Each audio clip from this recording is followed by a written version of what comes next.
I believe you can be inspired by yourself. Our intuition speaks to us individually, not as a society. Listen to this conversation with an ordinary person whom is following their heart.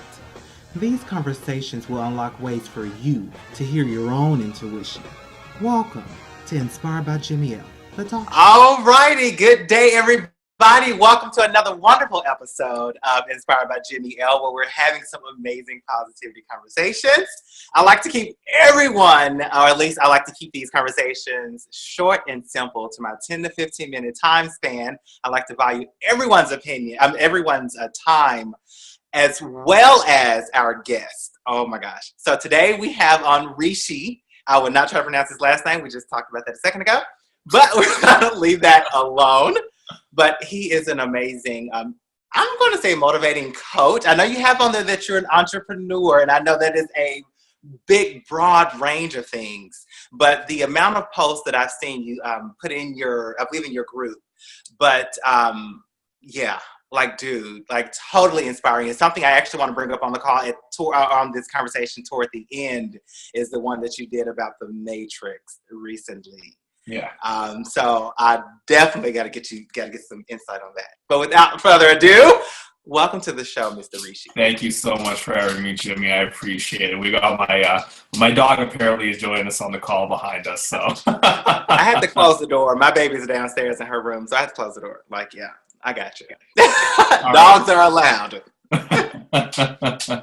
So, okay, I'm going to start just asking a few questions. Cool. He does not know these questions, so these answers are going to be extremely at random and his personal opinion, and I'm really hoping that you guys can get some insight from it. Cool. So I'm going to start off just a little dark, just a little bit, not much.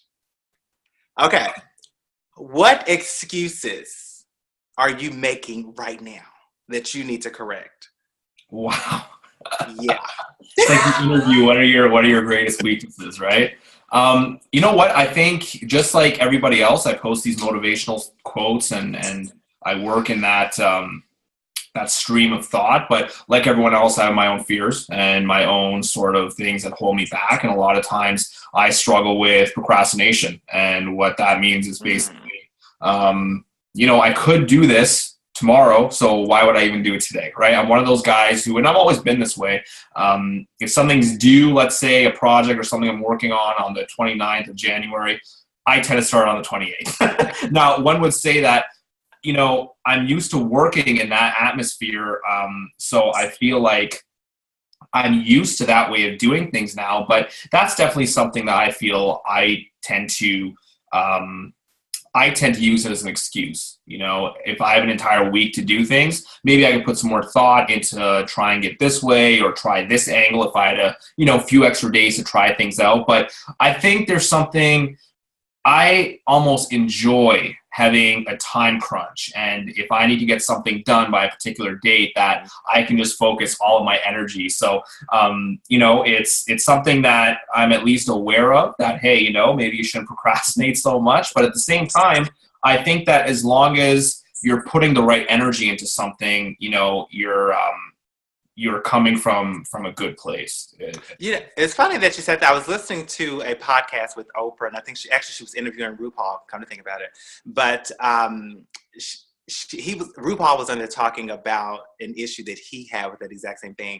But his was more so was because he was addicted to, not necessarily, he didn't say the drama, but he was addicted to the chaos.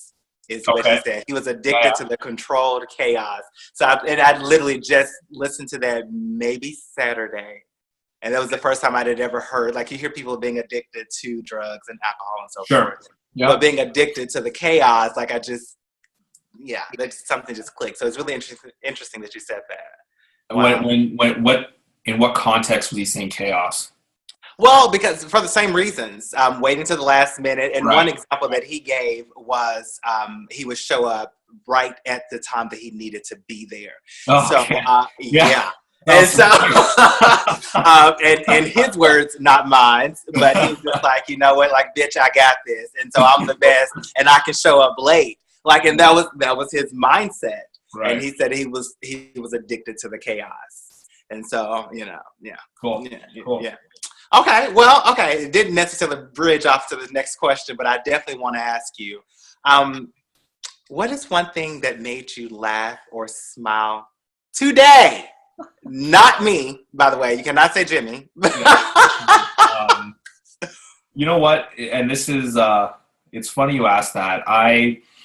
I almost feel like everyone. I feel like everyone kind of has two sides to them. And on one side, you know, I put out these motivational quotes, and I can be very serious, and I can have a very serious demeanor, and I can, you know, when I can be very deep. You know, I've always been that way. I'm a deep thinker. I'm very introspective, and I tend to, you know, even books that I read, I tend to not really gravitate towards fiction. I tend to just really be no nonsense. This is what right? But on the other side, I am a giant like prankster, joker. Like I'm a huge, honestly, I'm 28 years old. If I could still make prank calls and feel good about it and be at that age, I would do it.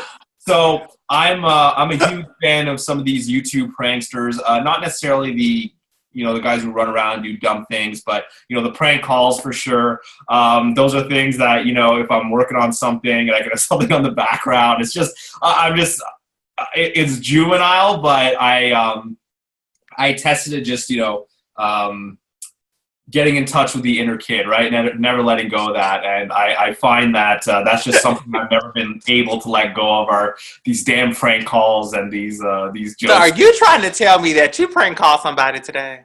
No, I didn't prank call. I was watching YouTube videos of other people prank calling. That's what I mean. If I could still feel good about myself after prank calling people, but at 28 years old, I feel like it's no longer in my sphere of things to do in my day. So I live vicariously through other prank callers. But anyway, I will say I had no idea that was about to come out of your mouth. Like I did not expect that at all. Like, and that's what I mean, right? Is that, you know, even with the motivation stuff I put out, I never want to put out that facade of Mr. Motivation all the time. And you know what I mean? I think there's guys out there who do that very well. Do you know what I mean? Like Gary Vee, for example, he's very much the point, and he's very much, but I also think that I want to be able to let loose and have some fun. Do you know what I mean? And kind of be able to do that stuff as well. So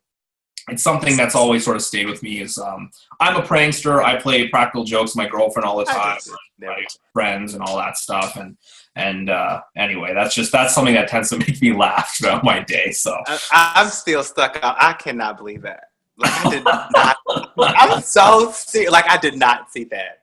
I did not see that. Which is so weird because like this next question is going to be even more interesting then. Oh my God. You're making me dig even deeper into the hole, Jimmy. I am. Well, how you're going to transition to answer this is what's really interesting for me. But this is actually my final question for you.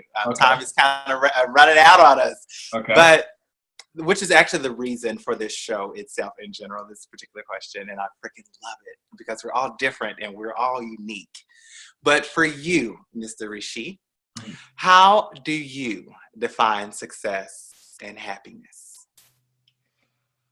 Yeah, how do I define success and happiness? You know, I look at my own life, right? And it's funny that you say that it's an individual thing because it truly is. In my mind, happiness is a matter of perspective. And I use this example quite often with, you know, if a homeless man finds $5 or someone gives him $5, that, you know, in my mind is cause for celebration. But for you and me, you know, having $5 to our name probably puts us in a not so good place to be. It's the same $5, but two different individuals have a different reaction to that exact same scenario because it's a matter of perspective. So in my mind, I've always been happiest when I've been working towards something. I find when I become complacent towards life, let's say I achieve something big in my life or something that I've wanted for a very long time, I finally get my hands on. And, you know, there's been periods in my life where that's happened and I just cruised. You know, I really just gone on cruise control and I become complacent with where I was at that particular stage of my life. And life got hard because I wasn't really working towards anything at that point because I'd sort of reached where I wanted to go and I hadn't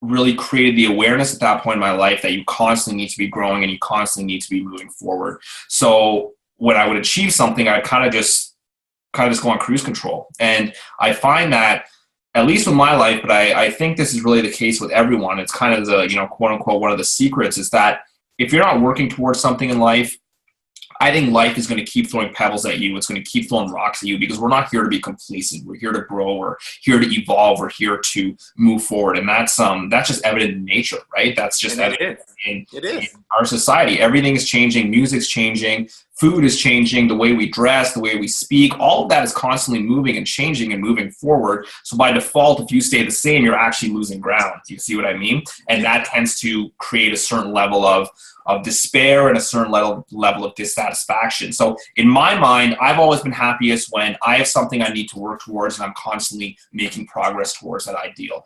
And I think so you define happiness and success, not a destination, but more so your journey along the way. Yeah, and I think it's a choice. You know, I think that people are constantly progressing towards things, but, you know, life doesn't have to be perfect, and I don't think life ever will be perfect for everyone. There's always something that, you know, whether it's a financial thing or a relationship thing or a health thing, we're always, you know, dealing with something. But I think the key to life is looking at that and saying that, hey, I might not have everything perfect right now, but I can still choose to be happy. And see, and to be honest, even though the question itself is really more so of a thought-provoking thing, but it's because of your answer is the real reason why I love doing these type of interviews or conversations. Sure. Yeah. And the reality is, at the end of the day, like I said, we're completely different. Yeah. And so to be able to see you, like for the longest period of time, just as a quick example, the longest period of time, my current mentor, originally, I felt like he was untouchable. I feel like he was unapproachable. And that's no different than you. Like a lot of people would see you and assume that you have it completely together, would have no idea that you like pranking, you know, and would have, you know, and couldn't even fathom that you love the journey more so than the destination as to where you're going. And again, I freaking love that answer because I think that I'm right there with you. I think that I'm right there with you on that. Yeah. I think I love that. Absolutely. I don't think that anyone has it together. I don't think no. I think that's not the purpose of and you know, you want to talk about the Matrix. I don't think that's the purpose of this reality. The purpose of this reality is not to sit, you know, under a tree, an apple tree all day and sip your martini. That's not what this reality is about. It's about learning. It's about growing. And our struggles are our training modules. Do you see what I mean? So that's really what it comes down to. So that's sort of my answer in a nutshell. I know one thing, that the Matrix question, I forgot about this after you threw me off with the whole pranking thing. Yeah. But I'm going to have to bring that up on another one, if not a side conversation, because I definitely want to know more about that. Like, how did that come about in that spark? Yeah. But just to kind of go ahead and wrap this up, is there anything else that you would honestly love for people to know either about you personally or even to get to know about themselves? Anything that you want to leave us with really quickly? You know what? I end when I speak on stage, when I, you know, have opportunities to sort of leave people with final thought. And I always jumble the words because it's just sort of, it's one of those things that sounds really cool when you ponder over it. It can really hit home. And it's a quote. It says that when you were born, okay, you cried while the world rejoiced, okay, and you want to live your life in such a way that when you die, the world cries while you can rejoice. So it's one of those philosophies that I try and live by. Oh my gosh. Yeah, and if you really, you know, sit and think about that, it's that's what all of the great leaders of our time have done. You know, they've come to this world and they've left such an impact that we all, you know, Prince, for example, you know, all these people, they've passed away and they leave their example and we all mourn. But I like to think that in their final moments, they can kind of smile and say, look at what I accomplished. You know what I mean? So that's something I try and live by, and hopefully one day I can sort of live to that ideal. I love that. Yeah. Oh, I love that. That's going to be a tweetable moment for me as soon as we get off of this.